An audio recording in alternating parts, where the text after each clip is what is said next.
Tidak pernah ada yang kebetulan di dunia ini. Semua yang datang adalah takdir Allah Subhanahu wa Ta'ala. Ya Allah, maafkan hamba-Mu ini yang selama ini masih kurang bersyukur.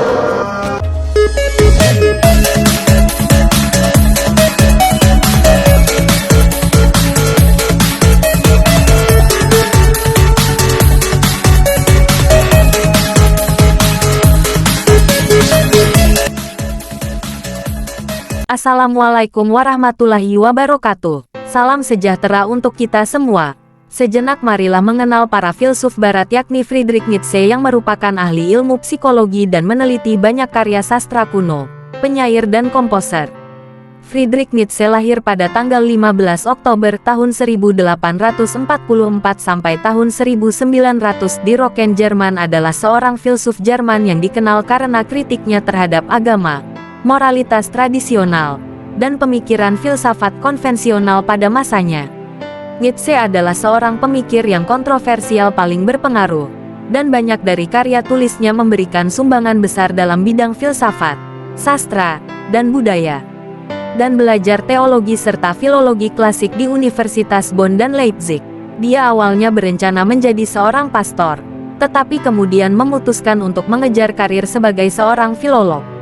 Namun, seiring berjalannya waktu, minatnya beralih ke filsafat dan dia mulai mengembangkan gagasan-gagasannya sendiri. Pandangan Nietzsche tentang agama juga mencakup kritik terhadap moralitas tradisional yang berakar dalam agama. Ia menentang moralitas Kristen yang menghargai sikap rendah diri, penyangkalan keinginan alami, dan penderitaan sebagai jalan menuju kesucian.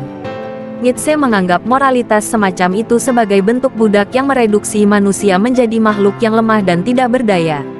Salah satu pandangan sentral Nietzsche tentang agama adalah dekonstruksi konsep Tuhan dan kritik terhadap teisme tradisional. Nietzsche menyatakan bahwa Tuhan telah mati, dalam arti bahwa keyakinan tradisional akan Allah sebagai sumber otoritas moral dan makna telah kehilangan relevansinya dalam masyarakat modern.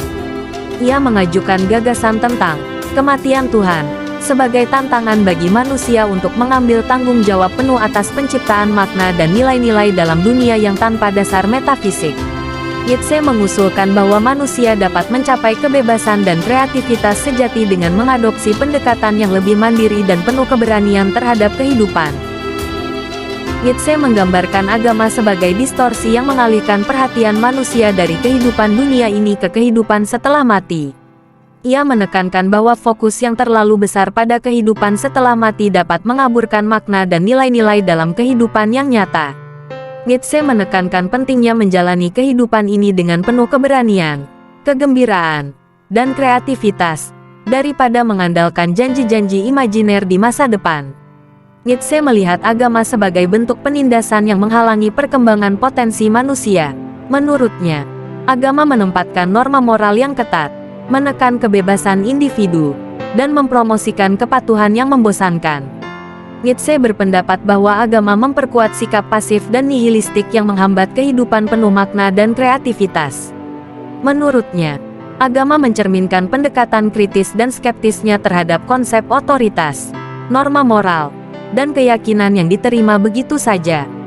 Ia mendorong individu untuk menggali potensi mereka sendiri, mengambil tanggung jawab penuh atas kehidupan mereka, dan menciptakan makna dan nilai-nilai mereka sendiri. Pandangan Nietzsche mengkritik penyaliban diri dan penindasan keinginan alami dalam agama. Ia menekankan pentingnya untuk menerima dan menghargai naluri dan dorongan manusia yang sebenarnya. Menurut Nietzsche, penolakan terhadap keinginan alami dapat menghasilkan penderitaan psikologis dan membahayakan keseimbangan dan kebahagiaan individu. Nietzsche juga mengkritik aspek otoriter dalam agama. Ia menegaskan bahwa agama sering digunakan sebagai alat oleh penguasa dan elit untuk mempertahankan kekuasaan dan mengendalikan massa. Nietzsche menolak pendekatan yang mengharuskan individu untuk menyerah sepenuhnya kepada otoritas agama dan berpegang pada dogma-dogma yang tak terbantahkan. Baginya, individu harus mempertanyakan dan menguji keyakinan mereka sendiri, serta memiliki kebebasan untuk menentukan makna dan nilai-nilai dalam kehidupan mereka. Di sisi lain, Nietzsche mengakui bahwa agama memiliki potensi artistik, simbolik, dan katartik yang dapat memberikan pengalaman estetik dan emosional yang mendalam. Nietzsche mengajukan gagasan kebangkitan tragedi, di mana agama, khususnya agama Yunani kuno, dapat memberikan pemahaman tentang kondisi manusia yang tragis dan kompleks. Pemikiran Nietzsche tentang agama telah menginspirasi banyak filsuf, penulis, dan pemikir modern. Ia telah mempengaruhi perkembangan filsafat eksistensialisme, teori-teori postmodern, dan studi agama yang kritis. Meskipun banyak yang tidak setuju dengan pandangan Nietzsche, warisan intelektualnya tetap menjadi sumber tantangan dan pemikiran yang menarik bagi para pemikir modern yang berminat dalam kritik terhadap agama dan pencarian makna dalam kehidupan manusia. Karya-karya Nietzsche yang terkenal termasuk To Spoke Zarathustra, Beyond Good and Evil, dan On the Genealogy of Morality.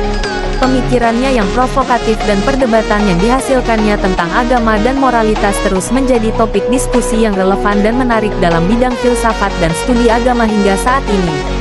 Demikian video narasi ini, mohon maaf bila ada salah kata. Terima kasih atensinya.